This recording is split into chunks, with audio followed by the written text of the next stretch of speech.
प्रकरण है 8। जो मत होवे अरस की, सोनी के विचारो दिल, बिने अपनी देख के करो फैल देख मिसल, करो फैल देख मिसल। इसमें कहा है जो उमत होवे अरस की। अरस का मतलब है परम धाम, उमत का मतलब है आत्मा। जो भी परम धाम की आत्मा सो नीके विचारियो दिल, अपने दिल में विचार करके देख ले। कान्हा जी में कितने आसान शब्दों में समझा रहे हैं कि जो भी परम धाम की आत्मा है वो अपने दिल के अंदर विचार करके देखें, विनय अपने देख के करो फैल देख मिशल। अपने आप को देखें कि हम ब्रह्म आत्मा हैं, क्योंकि अब तक हम क्या थे, जीव भाव के अंदर ही चले आ रहे थे। तो प्राणा जी कहे अपने विनय देख करके करो फैल देख मिसल। अपनी चाल को देखें कि हम कहां पर चल रहे हैं। कैसा साहिब है अपना, साहिब देखो। जैसे किसी ऑफिस में अगर जाते हैं वहां पे हर कोई, जो भी चाहे हिंदू आएगा वो भी साहब कहाँ है बोलते ना, चाहे मुस्लिम आएगा वो भी कहे साहब कहाँ है, साहब से मिलना। क्योंकि साहिब सबका होता है, ऑफिस में सबसे बड़ा अधिकारी होगा। ऐसे यहाँ करें कि कैसा साहिब अपना और कैसा अपना वतन।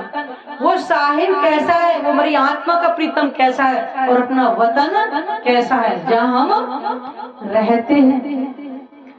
कैसो अपना वजूद है और अपना तन कैसा है। वजूद का मतलब है अपना ये तन कैसा है, जो असल रूह के तन है। असल का मतलब है परम धाम के अंदर जो हमारे असल तन है आत्माओं के।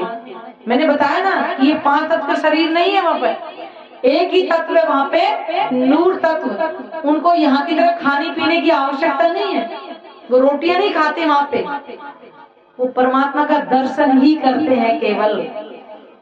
वो तन नूरी तन है और वो इतने हल्के होते हैं कि जैसे पत्ते नहीं होते पेड़ के पत्ते, एक पत्ते पे भी अगर रूह खड़ी हो जाती है तो पत्ता भी हिलता नहीं है। वो है तन नूरी तन। और ये मत सुना कि वो छोटे तन है, नहीं है। जैसे कि यौवन लड़की होती है ना, 15-16 साल की लड़की, इतनी उम्र के तन है वहां पर, नूरी तन बोला उनको। तो प्राणा जी बता रहे कि जो असल रूह के तन उनको अब तुम्हें यहाँ पे याद करो। तुम सगे जानो तो तुमको कहीं खबर, ऐसी बात तुम्हारी बुजुर्ग जब भूल जात क्यों कर। तुम सब जानती हो, क्योंकि परम धाम के अंदर हम राज्य से कभी एक पल दूर रहे ही नहीं थे। राज्य का मतलब अपने प्रीतम से कभी दूर रहे ही नहीं थे। जो तुमको कहीं खबर, क्योंकि परम धाम के अंदर हमें नहीं पता था कि खेल क्या होता है। हमारे धनी ने हमसे एक दिन लाड़ में बोला कि रूहो, रूह का मतलब आत्मा, मैं तुम्हें बहुत प्रेम करता हूँ। तो हम ब्रह्मात्मा ने भी क्या कहा था कि वाह आप प्रेम करते हो, हम भी बहुत ज्यादा प्रेम करते हैं। क्योंकि हमें वहां पता नहीं था कि इनके ही हम अंग हैं और ये प्रेम हमें देते हैं तो वापिस हमको लौटा करके देते हैं।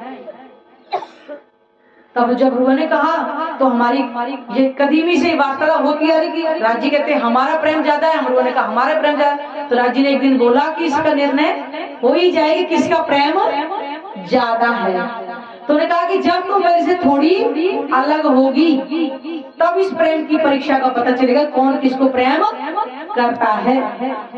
तो राजी ने एक दिन कहा कि मैं तुम्हें एक खेल दिखाता हूँ जिसमें सब कोई भूल जाता है। तो ब्रह्मात्मा ने बोला क्या आप ऐसे अलग करोगे? कह रहे नहीं, बैठो मेरे चरणों में, तुम्हें यहीं बैठे उस खेल को दिखाऊंगा। तो हमने क्या कहा राजी से, लो जब कहीं जाएंगे नहीं तो आपको भूल कैसे जाएंगे, फिर तो 100 बेर देखो आजमाए के तो भी ना भूले, हम एक बार भी नहीं भूलेंगे। और वहां खेल देखने के लिए बैठ गए। जैसे ही राजी ने हमारे पास खामोशी का पर्दा किया, हमें परमधाम न दिख कर ये संसार दिखने लगा और भूल गए। तुम जो कह रहे हैं तुमको कहीं खबर, मैंने तुमको सब पहले ही बता दिया था कि ये संसार ऐसा है जिसमें सब कोई भूला हुआ है। ऐसी बात तुम्हारी बुजुर्ग जो भूल जात क्यों कर? तुम्हारी इतनी महान साहिबी है कि तुम मेरे ही अंग हो, फिर भी तुम भूल जाती हो। क्योंकि अब तो राजी ने वाणी के माध्यम से सब कुछ याद दिलवा दिया कि रूहो तुम मेरे तन हो, तुम मेरे से अलग नहीं हो। इस संसार के आत्मा ही परमात्मा, परमात्मा ही आत्मा है, तो उन्हीं के जैसा ही तो होगा। लेकिन हम यहाँ आकर के भूल गए, आते ही हमने क्या दे, घर परिवार बीवी बच्चे ये सब इसमें आकर मगन हो गए और अपने धनी को भूल गए। तो राजी करे ऐसी तुम्हारी बात बुजुर्ग, तुम्हारी इतनी महान साहिबी थी और फिर भी तुम बार बार भूले जा रही हो। जब अनजाने थे, जब ज्ञान नहीं था, जब भूले तब तो माफी थी, लेकिन राजी में बार बार याद दिलवा रहे तो फिर क्या होगा? गुनाह लगेगा ना। फिर राजी बार बार याद दिलवा रहे कि तुम परमधाम के अंदर ही बैठे इस खेल को देख रही हो। ये नकली तन तुम्हें सिर्फ खेल देखने के लिए, असल नहीं है। कैसी बात दिल पैदा करी जिनसे मांगा खेल ए, सो कैसा खेल ए किया ये देखत हो तुम जे। कैसी बात दिल पैदा करी, यानी कि तुम्हारे दिल के अंदर मैंने कैसी इच्छा उपजाई, जिनसे मांगा खेल, जिनसे तुमने इस संसार की खेल देखने की इच्छा प्रकट करी। सो कैसा खेल है किया, तो कैसे संसार बनाया खेल देखने के लिए। ये देखत हो तुम जिस खेल को तुम ये देख रही हो। ब्रह्म आत्माएं द्वापर से पहले कभी संसार में नहीं आई थी। इस ब्रह्मांड को बने हुए पता नहीं कितने हजार वर्ष हो गए होंगे, लेकिन ब्रह्मात्मा कभी नहीं आई थी। ब्रह्मांड तो पहले भी बनते मिटते रहते थे, लेकिन ये जो ब्रह्मांड जो बनाया स्पेशल, ये आत्माओं के खेल देखने के लिए ही बनाया है परमात्मा ने। अभी अगर इस गांव में जाएं तो यहाँ के जो लोग बैठे हो तो अनुभव कर ही सकते हैं। अगर 10-20 साल पीछे जाएं तो इस गांव में क्या था? घास फूस के घर थे, रोड कच्ची थी, सर से कुएं पे पानी लाते होंगे, है ना। और वो बैलों से वो क्या करते, वो गेहूं वगैरह जो निकालते वो निकालते होंगे। लेकिन आज क्या करते हैं, घर के अंदर मोटर लगाई, बटन दबाओ, पानी। अगर सबके घर पक्के हो गए और ऑटोमेटिक मशीनों से गेहूं वगैरह, हाथ से करना पड़ता है कुछ भी नहीं ना। इस गांव में देख लो ना कितना मतलब तरक्की हो गई है। तो ऐसा ही परमात्मा ने परम धाम की नकल कलयुग के अंदर उतारी है, और वो भी अंत में, क्योंकि परमात्मा कलयुग के अंत में आई है।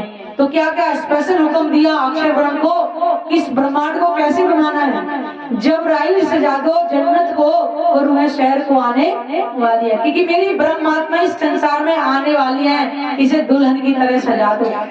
आज शहरों के अंदर जाओ, हर चीज ऑटोमेटिक है। जैसे परमधाम के अंदर होता है, एक सीढ़ी पे पैर रखो पूरा ऊपर तक पहुंच जाते हैं। शहरों में जाओ कभी घूमने को मिलेगा तो वहां पे भी ऐसी सीढ़ियां चलने वाली है ऑटोमेटिक। परमधाम की नकल परमात्मा ने इस संसार में सारी अंत में ही क्यों उतारी थी।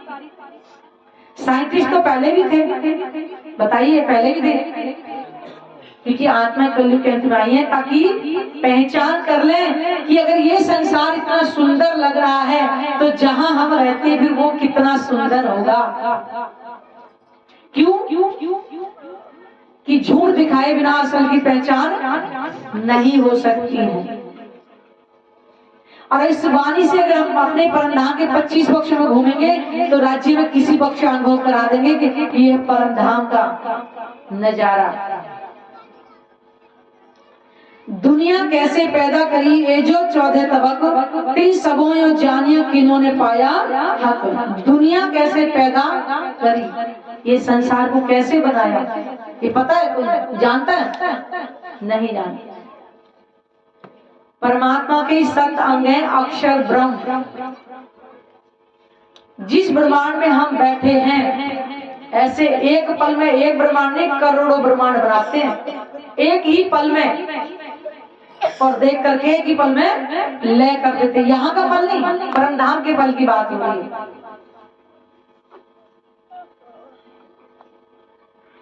दुनिया कैसे पैदा करी, उनके हुक्म से एक ही बार में। और जबकि ये श्लोक जो रामायण के अंदर आता है, नेति नेति जा वेद निरूपा निजानंद निरुपाधि निरूपा शंभु ग्रंथि विष्णु भगवाना उपजे जासो अंशते नाना।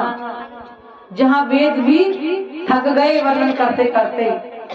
उस निज आनंद परमात्मा के सत अंग अक्षर ब्रह्म एक ही पल में करोड़ ब्रह्मांड बना देते हैं। उसमें करोड़ों ब्रह्मा विष्णु महेश होते हैं। लिखा ना, ब्रह्मा विष्णु महेश उपजे जासो अंश ते नाना। ये रामायण में लिखा हुआ है, पढ़ना की जाकर के।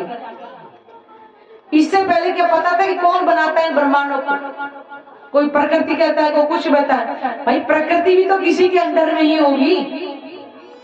तो आज पता चला कि दुनिया कैसे पैदा करी। ये जो 14 तबक का मतलब 14 लोग का ये ब्रह्मांड, ये किस लिए बना, कौन बनाने वाला इसको है? 3 सबों जानिया किन्होंने पाया हक। लेकिन आज तक किसी को हक यानी कि परमात्मा के बारे में पता नहीं चला, क्योंकि जब वाणी नहीं थी तो पता भी कैसे चलता कि किसके हुक्म से ब्रह्मांड बनते और मिटते हैं। अरे भागवत पुराण में लिखा है 4 तरह की प्रलय, महाप्रलय, पाताल से बैकुंठ तक कुछ भी नहीं बचेगा। फिर कहाँ जाएंगे? कहाँ है हमारा ठिकाना? खोज खोज के शब्द के कई कहावे फिर के बुजुर्ग, प्रतिन सारों ने यूं कहिया गई ने हमारी शक। शक का मतलब संशय। खोज खोज के सब हार थक गए, कई कहावे फिर के बुजुर्ग। बहुत अपने आप को महान कहने वाले थे, वो भी परमात्मा को खोज खोज करके थक गए। और तीनों सारे ने यूं कहिया गई न हमारे, लेकिन फिर भी कहे कि हमारे अभी संशय समाप्त नहीं हुए, क्योंकि पता ही नहीं था इसमें आखिर संसार कहाँ से बनता है, इसको बनाने वाला कौन है, इसको मिटाने वाला कौन है। आज ब्रह्मवाणी आई तो सारे संशय समाप्त हो गए। यहीं बैठे बैठे उस परमात्मा का दर्शन हम कर सकते, जिसको हम निराकार साकार कहते कहते नहीं थकते। और खावन जो खेल के जाको दुनिया सब पूजत, सो कहे हमो ने पाया हक क्यों कर है कि। और खावन जो खेल के, खावन खेल के मतलब है इस संसार के जो मालिक हैं त्रैगुण ब्रह्मा विष्णु और महेश, जाको दुनिया सब पूजत। क्यों कि इससे पहले उनको कोई पता ही नहीं कि इनसे ऊपर भी कोई है। जैसे एक पिता, उनके 3 पुत्र हो गए, उन्होंने क्या किया, बहुत अच्छा सा शोरूम बनाया और उन्होंने कहा भाई मेरा फर्ज अदा कर दिया मैंने, तुम्हारे शोरूम बनाया और तुम इसको चलाओ, मैं घर में बैठा पोती पोतों के साथ में आराम करूंगा। अब जो भी उस पे आएगा शोरूम में, किसको जानेगा?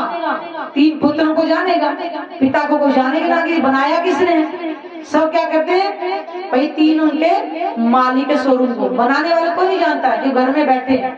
ऐसे ही संसार अक्षर ब्रह्म के हुक्म से, राज्य के हुक्म से अक्षर में बनाते हैं और ब्रह्मा विष्णु महेश इसके मालिक हो जाते हैं। इसलिए सारे संसार उन्हीं को ही जानता है, उनसे ऊपर का ज्ञान था ही नहीं, तो फिर पहचानते कैसे? तो कहे जाको दुनिया सब पूजत, केवल त्रिदेवा को आकर संसार में पूजते आया। सो कहे हमने पाया, और ये भी कह रहे कि हमने किसी को अभी तक नहीं प्राप्त किया। हक क्यों करके? वो परमात्मा कहाँ है? वो खुद कह रहे हैं कि हमें नहीं पता। इसी कारण से तो एक दिन विष्णु भगवान ध्यान में जब लीन थे तो माँ जी ने, लक्ष्मी जी ने पूछा कि नाथ, आप कहते हो संसार के मालिक हम हैं, तो फिर आप किसका ध्यान कर रहे हो? तो आपसे भी कोई ऊपर है। तो विष्णु भगवान क्या कहते हैं, हे कमले, मैं करोड़ों कल्पों में उसका वर्णन नहीं कर सकता जिसका मैं ध्यान करता हूँ, लेकिन कोई शक्ति है, वो भी कहकर के मौन हो गए। बताइए, वो खुद कह रहे हैं यूं कहिया हमने पाया हक कि हमें भी वो भी नहीं मिला है, लेकिन ध्यान में लगे हुए, क्योंकि पंचवासनाएं कौन है? जिनको परमात्मा के बारे में पता है। ब्रह्मा जी के मानसिक पुत्र कह गए हैं, और सुखदेव मुनि, कबीर जी, शंकर भगवान और विष्णु भगवान, ये पंचवासनाएं जिनको परमात्मा के बारे में पता है, लेकिन धाम और स्वरूप की उनको भी पहचान नहीं है, जो इस वाणी के अंदर आई है और आज हम तक पहुंच रही। क्यों? कि हमारा कोई रिश्ता उसके साथ जरूर है जो हम तक ये पहुंच गया। इस चीज का ध्यान रखना। यहाँ जितने भी बैठे सुन रहे हैं, आपने अवश्य ही तब किया होगा ये ब्रह्मवाणी के शब्दों को सुनने के लिए, जो आज ये ज्ञान आपको मिल रहा है। हम रुए भी आया इन खेल में, सो गई हम आए भूल, सुधना गिरानी अपने भया ऐसा हमारा सूल। अब ब्रह्मात्मा क्या कह रही है कि हम रुए मतलब हम आत्माएं भी इस खेल में आकर के सब खबर भूल गई, अपने आप को भूल गई। सुध ना गिरानी अपनी, ना मैं अपनी पहचाने, ना अपने धनी की पहचान रही। भया ऐसा हमारा सूल, हमारा ऐसा हाल हो गया। राजी ने पहले ही कहा था, वह दिन रात जाकर के इतनी मोह ममता में भूल जाओगी, आग पानी पत्थर की पूजा करोगी और नए नए खुदा बना करके बैठ जाओगी। तो आज देखो हमारे हिंदू समाज का हाल क्या है। एक परमात्मा को छोड़ करके, हमने खुद ने करी, मैं बताती हूँ। मेरी शादी जब हुई थी तो गाँव में होता है ना कि वो देवता बोलते पूजने के लिए, वो बस ऐसे 2-3 ईंटें खड़ी कर दी, उसका दीपक जलाया और उसके अंदर पूड़ी रख दी, पीछे उठे तो कुत्ते पूड़ियों को लेके भाग गए। उस टाइम ज्ञान नहीं था। आज वो हमें समझ में आता है कि हम क्या कर रहे थे। बताओ, ईंट की झोपड़ी बना के दीपक जला दिया और उसमें हम पूड़ियां रख के आ गए। ना तो वो ईंट पूड़ी खाने वाली थी, ना वो दीपक कुछ कर सकता था उसमें, इतने अंधकार में थे। अब हमें समझ आया कि वास्तव में हमने संसार में जो राजी ने हमें कहा था वही कर रहे थे। लेकिन उन्होंने एक बात और कही थी, तुम भूल जाओगी लेकिन मैं ही तुम्हें जागृत करने के लिए आऊंगा। तो स्वयं अपनी वाणी लेकर के वो जागृत करने ही तो आएंगे हम। और अगर आज भी हम भूले तो गुनाह किसको लगेगा? राजी को थोड़ी लगेगा, उन्होंने तो जागृत कर दिया, हमें गुनाह लगेगा। समझाइया समझने मारे नहीं फरमान, कहे कौन तुम हम कौन, अपनी कैसी पहचान। हम फिर भी कह रहे हैं तुम कौन हो और हम कौन हो, समझाने पे भी नहीं समझ रहे। इनमें फुरमान ले आया रसूल, देने अपनी खबर आप, फुरमान कोई ना खोल सके, जाते हुए हक मिला। इनमें फुरमान ले आया रसूल, क्योंकि हिंदू ग्रंथ तो पहले से ही आ चुके थे। तो 14 वर्ष जो कुरान आया 1400 वर्ष पहले, उसमें देने आप अपनी खबर, क्योंकि मुस्लिम ग्रंथ से के द्वारा मुस्लिमों को भी तो संदेश देना। तो कुरान के अंदर भी सुंदर सा जी आत्मा परमात्मा की बात लिखी, ऐसा नहीं है। जो असल कुरान जो आया था उसमें आत्मा परमात्मा की बात है, वो बाद में भले आयतें मिला मिला करके उसको विकृत कर दिया। फुरमान कोई ना खोल सके, यानी कि उसके अर्थ कोई नहीं खोल पाया, वो प्राणनाथ जी ने आकर के ही खोले थे उसके भेद भी। और कब? 400 वर्ष पहले, और आए थे ना 1000 वर्ष पहले, कि 1400 वर्ष तो अब हुए ना। और प्राणनाथ जी कब आए थे? 1000 वर्ष के आसपास बाद में उनसे। और 400 वर्ष पहले प्राणनाथ जी ने स्वयं आकर के कुरान के भेद खोले। कुरान कुआनी रही, कहते उसको घूंघट कौन उठाएंगे? इमाम मेहदी। घूंघट उठाने का मतलब है कि प्राणनाथ जी उसके कुरान के भेद खोले थे। जाते हुए हक मिला, क्यों? कि धर्म ग्रंथों में लिखा तो पहले था, लेकिन किसी ने भेद नहीं खोले थे, तो परमात्मा से मिलन कैसे होता? तो प्राणनाथ जी ने आकर के सब धर्म ग्रंथों के भेदों को खोला। और आज हम यहीं बैठे बैठे उनसे मिलाप कर सकते हैं। लेकिन हमारे दिल में अगर मिलने की तड़प हो तभी तो, वो तो देने आ गए लेकिन लेने वाला कोई नहीं है। इसी कारण से कहते हैं कि जब मोहम्मद साहब 1400 वर्ष पहले आए थे तो परमात्मा से उनका 90,000 शब्दों का विवरण हुआ था। 90,000 शब्द ऐसे कि 30,000 जाके मुस्लिमों में शरीयत की बंदगी के बारे में बता दो, क्योंकि वो भी बुतों की पूजा करते थे पहले। तब उनको रोजा, जका, जब, हज, ये 5 नियम उनको बताए गए थे शरीयत की बंदगी के। और 30,000 उनके लायक कोई हो तो तुम अपनी मर्जी से वर्णन कर देना, लेकिन उस समय कोई सुनने वाले थे ही नहीं। वो 30,000 शब्द भी वर्णन नहीं कर पाए थे। और 30,000 जो बाकी बचे, कह रहे वो मैं आऊंगा स्वयं बन गई। ये 30,000 शब्द वही हैं जिनको सुनने वाला इस संसार में कोई नहीं था, क्योंकि परमात्मा उस समय आई नहीं थी। इसलिए कहा था खुदा की गवाही खुदा आकर ही देंगे। उस स्वयं 30,000 शब्द उनके मायने उन्होंने आकर के खोले। कौन जानेगा इन रहस्यों को? कोई नहीं जान सकता प्राणनाथ जी के अलावा। तो प्राणनाथ जी की पहचान करें, वो प्राणनाथ जी आखिर है कौन? एक फुरमान एक दूसरा सुखजी ले आए भागवत। देखो परमात्मा ने कुरान सबका भेद खोल दिया। एक खोल सके न तगुन या में हमारी हकीकत। ध्यान से सुनोगे तो कुछ पल्ले मिलेगा। फुरमान एक दूसरा, कुरान आ गया, दूसरा फुरमान क्या? भागवत पुराण। उसके बारे में लिख रहे हैं सुख जी ले आए भागवत। सुखदेव मुनि जिन्होंने अमर कथा सुन ली थी, क्योंकि उमा सो चुकी थी और वो ज्ञान सुना किसने था? तोते ने, जिनका नाम बाद में सुखदेव मुनि पड़ा।